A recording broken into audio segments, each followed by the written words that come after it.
नमस्कार, जय हिंद मेरे प्यारे साथियों। जैसा कि आप लोग जानते हैं कि हम लोग इस चैनल के माध्यम से per day Uttar Pradesh police का जो री एग्ज़ाम होने वाला है, जिसका नोटिस आज दोबारा जारी किया गया है कि 23, 24, 25 और 30 से 31 अगस्त को 2 पालियों में आपका एग्ज़ाम होने वाला है। प्रथम पाली में 10 से 12 होगा और सेकेंड मीटिंग में 3 से 5 आपका एग्ज़ाम होने वाला है। आज नोटिस जारी किया गया था, आप लोग देखे भी होंगे। तो इसके लिए हम लोग प्रैक्टिस सीरीज शुरू किए हैं। आज हम लोग का 7वां प्रैक्टिस सीरीज है। इससे पहले 6 वीडियो ऑलरेडी हम बना चुके हैं। जो लोग अभी तक नहीं देखे हैं वो लोग सबसे पहले तो जाकर उस वीडियो को देख लें। बाकी आइए बिना देर किए, बिना विलम्ब के हम लोग आज का वीडियो शुरू करते हैं। तो ये रहा आपके सामने आज का पहला क्वेश्चन फ्रेंड्स, पूछा गया है कि किस समूह में सभी स्वर दीर्घ हैं। किस समूह में सभी स्वर क्या हैं? दीर्घ हैं। तो आप लोग देख रहे हैं पर डे सेट में पहला जो क्वेश्चन या दूसरा क्वेश्चन जो रहता है वो आपका वर्णमाला से ही रहता है। ठीक है, वर्णमाला से ही रहता है। आज भी क्वेश्चन वर्णमाला से ही पूछा गया है।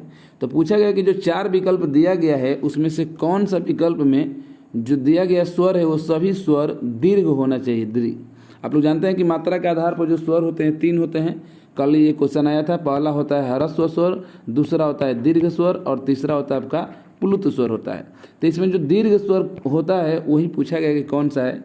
तो देखा जाए तो विकल्प नंबर पहला जो है आपका राइट हो जाएगा, क्योंकि इसमें बड़ी ई है, ए है, आए है, ओ है और औ है। ये आपके दीर्घ स्वर कहलाते हैं।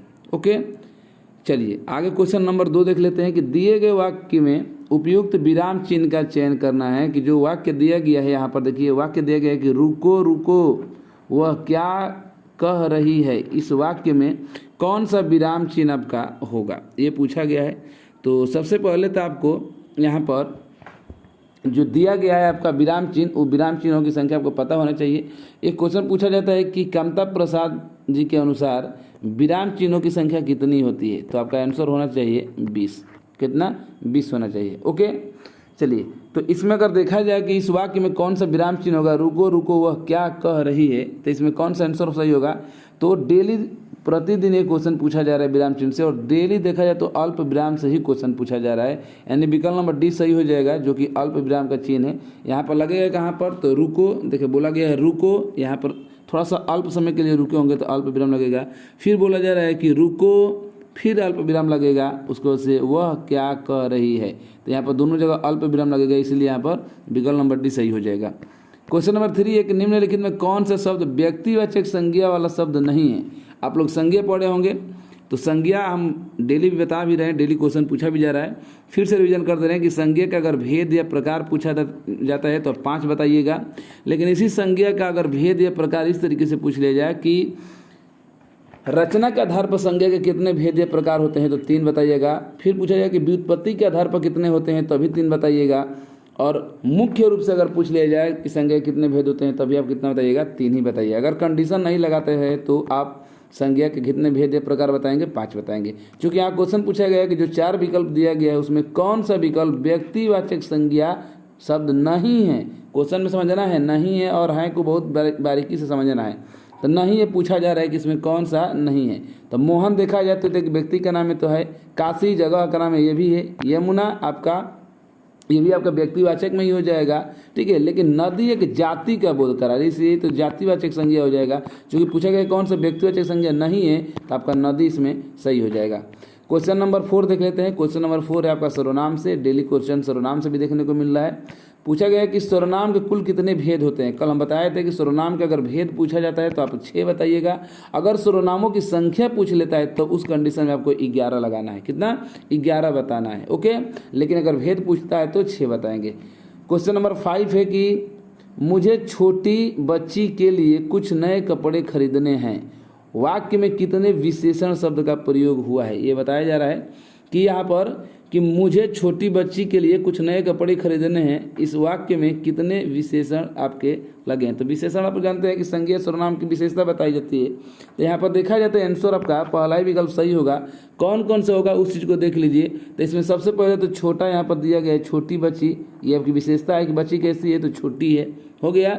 उसके बाद से कुछ, कितना खरीदना है कपड़ा, तो कुछ खरीदना है। और कपड़े कैसे खरीदने हैं, तो नए कपड़े खरीदने हैं। तो ये आपके यहाँ पर 3 विशेषण का प्रयोग किया गया है, इसलिए विकल्प नंबर पहला सही हो जाएगा।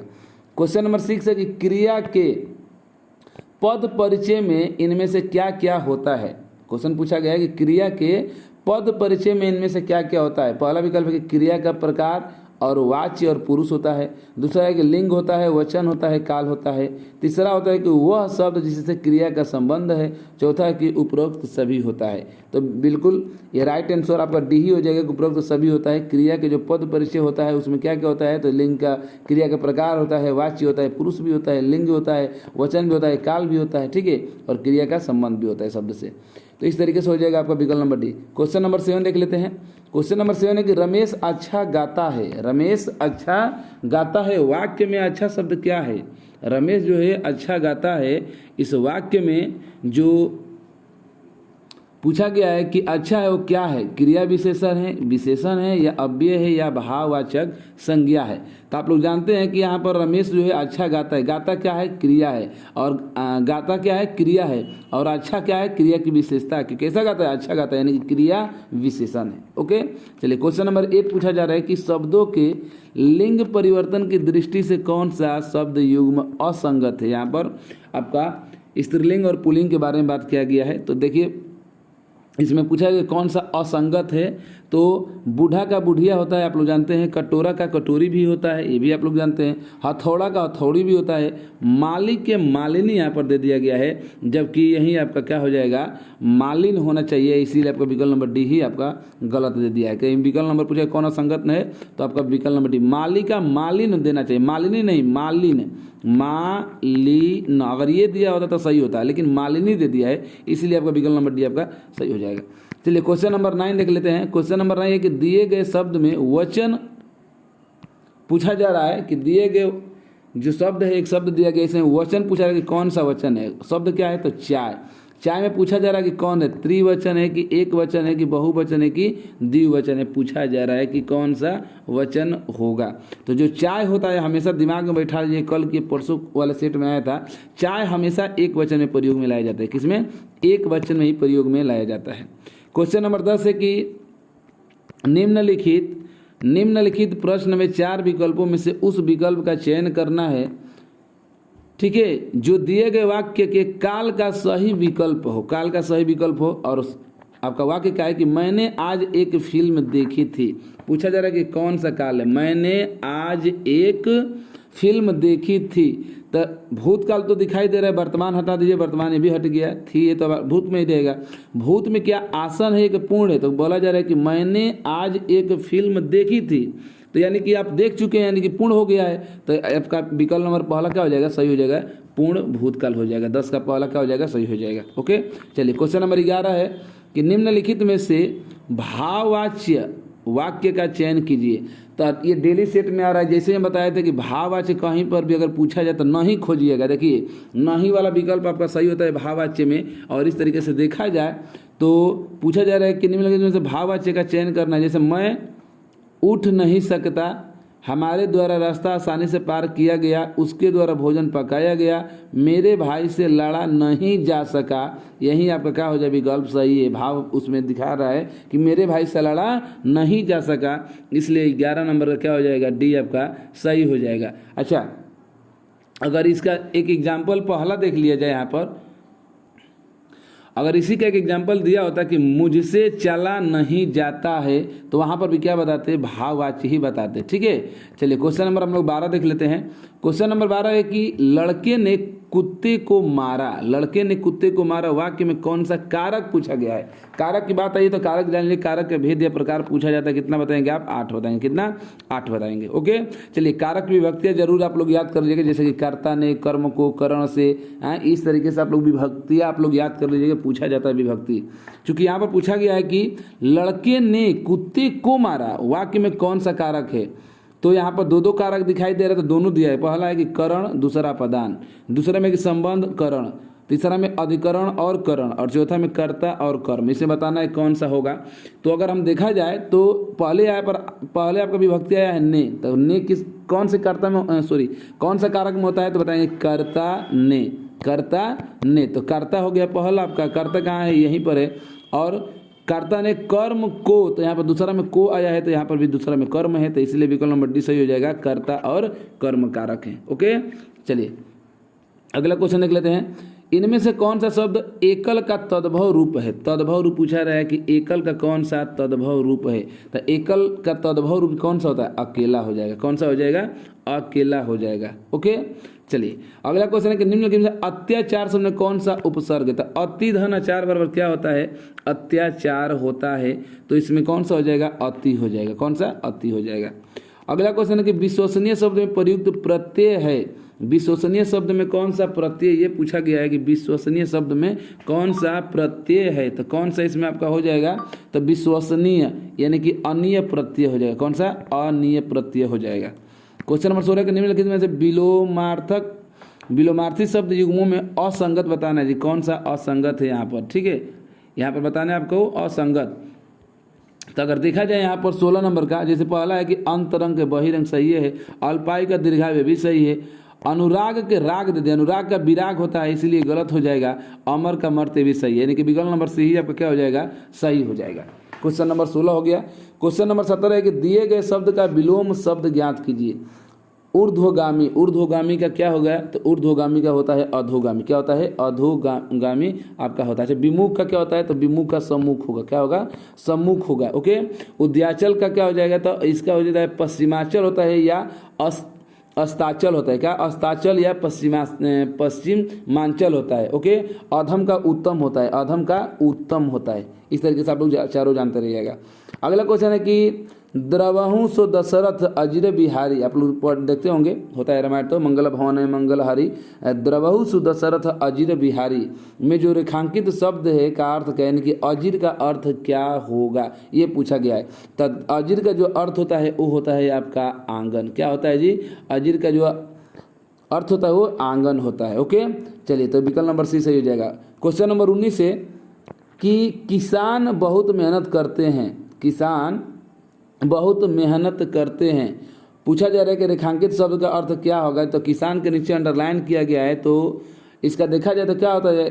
पहला है कि खेतीजीवी, सुरपति, किन्नराधिपति, इनमें से कोई नहीं, तो आपका पहला हो जाएगा खेतीजीवी। किसान का अर्थ क्या हो जाएगा जी? तो खेतीजीवी हो जाएगा। ओके, चलिए क्वेश्चन नंबर 20 है कि निम्नलिखित में से किस वाक्य में कर के सही अनेकार्थक शब्द का प्रयोग हुआ है? कर का सही अनेकार्थक शब्द में प्रयोग हुआ है, पूछा गया है इसमें। तो पहला विकल्प कि विकास अत्यंत उत्साहित था, नयन ने वह कार्य पूरा नहीं किया, राजीव ने अपने हाथ खड़े कर दिए, यह अत्यंत गंभीर मामला है। तो एक चीज समझिएगा, कर का सही उपयोग अर्थ पूछा गया है, तो सबसे पहले तो आपको कर का मतलब पता होना चाहिए कि कर का जो अनेकार्थक शब्द होता है क्या होता है। तो कर हाथ के लिए भी प्रयोग में लाया जाता है, और हाथ यहाँ पर सी में दिया गया है कि राजीव ने अपने हाथ खड़े कर दिए, यानी कि विकल्प नंबर 20 का सी का हो जाएगा? सही हो जाएगा। ओके, चलिए अगला क्वेश्चन देख लेते हैं। क्वेश्चन नंबर 21, किस विकल्प में शुद्ध युग्म का अर्थभेद सही नहीं है पूछा गया? ध्यान दीजिएगा, नहीं है पूछा गया है। जैसे अभिराम का स्थिर, अविराम का लगातार, ये बताया गया है। ठीक है, तो पहला ही देखा जाए तो आपका आंसर गलत हो जाएगा। ठीक है, क्योंकि देखिए आदि का आरंभ तो सही है, और इस आदि का मतलब होता है अभ्यस्त, अचल का होता है स्थिर, अंचल का होता है क्षेत्र, अयस का होता है बदनामी, और अयस इसका मतलब होता है लोहा। तो पहला नंबर ही आपका यहाँ पर जो सही युग्म का जो दिया गया अर्थभेद सही है, सही नहीं है, तो आपका हो जाएगा पहला ही। तो अगर इसका देखा जाए तो क्या होगा? तो इसका हो जाएगा फ्रेंड, देखिए अभिराम का मतलब स्थिर, ठीक है, और इस अविराम का मतलब होता है लगातार। तो इसका जो सही अर्थ होना चाहिए ये होना चाहिए, इस अविराम का मतलब सुंदर होता है। क्या होता है?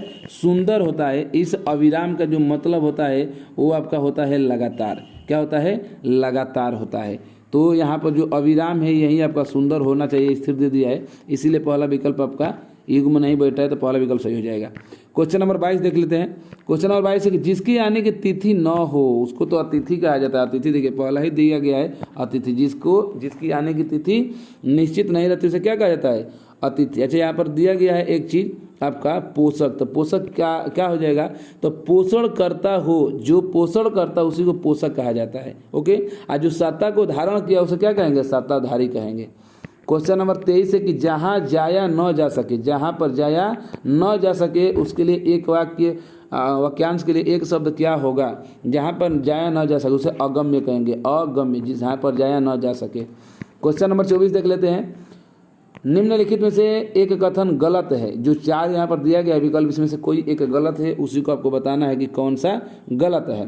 पहला कि 2 वर्णों के मेल से होने वाले विकार को संधि कहते हैं, बिल्कुल सही है। दो स्वरों के मेल से उत्पन्न विकार को स्वर संधि कहते हैं, भी सही है।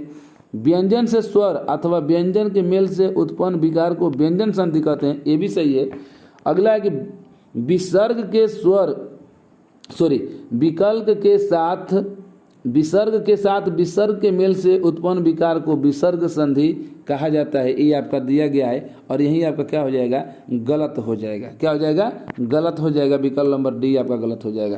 क्वेश्चन नंबर 25 देख लेते हैं। निम्नलिखित पदों में से कौन सा पद अव्ययभाव समास नहीं है? समास की बात आया था, आप लोग जानते हैं कि समास 6 प्रकार का होता है, हमने बता भी दिया था। उसमें से पूछा गया कौन सा, ये जो 4 विकल्प है उसमें अव्ययभाव समास नहीं है जी। तो देखिए अव्यय लगा है, प्रति ये भी है, अब आप प्रत्येक में भी ये यथा लगा है, तो इसी तरीके से दिखाई दे रहा है कि राजपूत, राजा का पुत्र, तत्पुरुष समास है ये, इसीलिए विकल्प नंबर पहला आपका सही हो जाएगा। क्वेश्चन नंबर 26 है कि निम्नलिखित में से शुद्ध वाक्य बताना है कि कौन सा इसमें से आपका शुद्ध वाक्य। पहला है कि हम लग, तो ये सही दिखाई दे रहा है, गलत हो गया। हम लग दे दिया है, हम लोग एक ही में दे दिया तो गलत हो गया। हम लोग उत्तर लिखते हैं, ये आपका सही लग रहा है, ये है हम लोग एक ही में दे दिया है, तो इसलिए विकल्प नंबर सी क्या हो जाएगा? सही हो जाएगा। क्वेश्चन नंबर 27 देख लेते हैं। क्वेश्चन नंबर 27 है कि जो व्यक्ति वस्तु या परिस्थितियां अस्थायी भावों को उद्दीपन या जागृत करती है उन्हें कौन सी संज्ञा दी जाती है? उनको जो व्यक्ति वस्तु या परिस्थितियां अस्थायी भावों को जागृत करती है, उद्दीपन करती है, उसको क्या कहा जाता है? लगातार क्वेश्चन डेली पूछा जा रहा है, उसको कहा जाता है विभाव। क्या कहा जाता है? विभाव। रस आप लोग पढ़े होंगे तो पता होगा। ओके, चलिए क्वेश्चन नंबर 28 देख लेते हैं। बंदहु गुरुपद पदुम परागा सुरुचि सुबास सरस अनुरागा अमीय मुरियम चूरन चारु समन सकल भवरुज परिवारू में कौन सा छंद है? पूछा गया कि इसमें कौन सा छंद है। तो अगर आप गिनेंगे तो इसमें सभी में 16 मात्राएं होंगी, और 16 मात्राएं किस में होता है? चौपाई में होता है, तो ये आपका हो जाएगा चौपाई। अगला है कि राम रमापति कर धनु लेहूं, यहाँ कौन सा अलंकार पूछा गया कि राम रमापति कर धनु लेहूं में कौन सा अलंकार है? ये पूछा गया है, तब आप बताएंगे कौन सा अलंकार है यहाँ पर। तो राम रमापति रख यहाँ पर अपेरती हो रही है, इसलिए चला जाएगा अनुप्रास अलंकार में। विकल्प नंबर सी आपका क्या हो जाएगा? सही हो जाएगा। क्वेश्चन नंबर 30 है कि निम्नलिखित प्रश्न में 4 विकल्पों में से उस सही विकल्प का चयन करें जो रिक्त स्थान के लिए उपयुक्त सही शब्द हो, यानी कि रिक्त स्थान की पूर्ति करना है। क्वेश्चन है कि जहाँ भाषाओं का, और यहाँ पर भरना है, होता है वहाँ वास्तव में विभिन्न जनपदों के हृदय ही मिलते हैं। तो जहाँ भाषाओं का क्या होता है तब बताएंगे कि मिलन होता है। जहाँ भाषाओं का मिलन होता है वहाँ वास्तव में विभिन्न जनपदों के हृदय ही मिलते हैं, तो इसलिए विकल्प नंबर बी आपका क्या होगा? सही हो जाएगा। क्वेश्चन नंबर 31 है कि यह मूंग और मसूर की दाल, यह मूंग और मसूर की दाल लोकोक्ति का अर्थ क्या होगा? यह मूंग और मसूर की दाल लोकोक्ति का अर्थ क्या होगा? तो इसका जो अर्थ हो जाता है कि अपनी औकात से बढ़कर होना या बात करना, अपनी औकात से बढ़कर होना या करना, यह मूंग और मसूर की दाल। क्वेश्चन नंबर 32 है कि बाज क्या जाने प्रसव की पीड़ा, बहुत ही पूछा जाता है कि बाज क्या जाने। बाज जानते ही हो कि जिसके बच्चे नहीं पैदा होते हैं, जिस औरत को, उसी को बाजिन या बाज कहा जाता है। तो कहा जाएगा कि बाज क्या जाने प्रसव की पीड़ा, इसका अर्थ क्या हो जाएगा? तो इसका जो अर्थ आपका होगा कौन सा हो जाएगा? तो विकल्प होगा कि जिस पर बीतती है वही जानते हैं, कि जिसको तकलीफ होती है वही उसका मर्म समझ सकता है, बाकी नहीं समझ पाएगा। ओके, चलिए क्वेश्चन नंबर 33 है और आज का लास्ट क्वेश्चन है कि पूर्व मध्यकाल को हिंदी साहित्य में किस नाम से जाना जाता है? पूर्व मध्यकाल को, तो पूर्व मध्यकाल को किस नाम से जाना जाता है आपको बताना है। तो पूर्व मध्यकाल को आपको भक्ति काल के नाम से भी जाना जाता है। किसके नाम से? भक्ति काल के नाम से भी जाना जाता है। ओके, तो इस तरीके से हम लोग आज 33 क्वेश्चन देख लिए, और फिर वही चीज़ मैं दोहराऊंगा कि आपको वीडियो कैसी लगी है। और ईमानदारी से अगर आप 33 क्वेश्चन हमने कराया है आज, 33 क्वेश्चन को अगर शुरू से अंत तक देखे होंगे तो ईमानदारी से कमेंट करके बताइएगा कि आपका 33 क्वेश्चन में कितना क्वेश्चन सही हुआ है। ओके, बाकी वीडियो आपको अच्छी लगी है तो वीडियो को लाइक भी कर दिया कीजिए। आप लोग चैनल पर पहली बार आए हैं या चैनल को अभी तक सब्सक्राइब नहीं किए हैं तो चैनल को सब्सक्राइब भी कर दीजिए और अपने मित्रों के यहाँ, दोस्तों के यहाँ भी वीडियो को शेयर कीजिए। बाकी कल फिर से नए वीडियो के साथ मिलते हैं। आज के लिए इतना ही, धन्यवाद।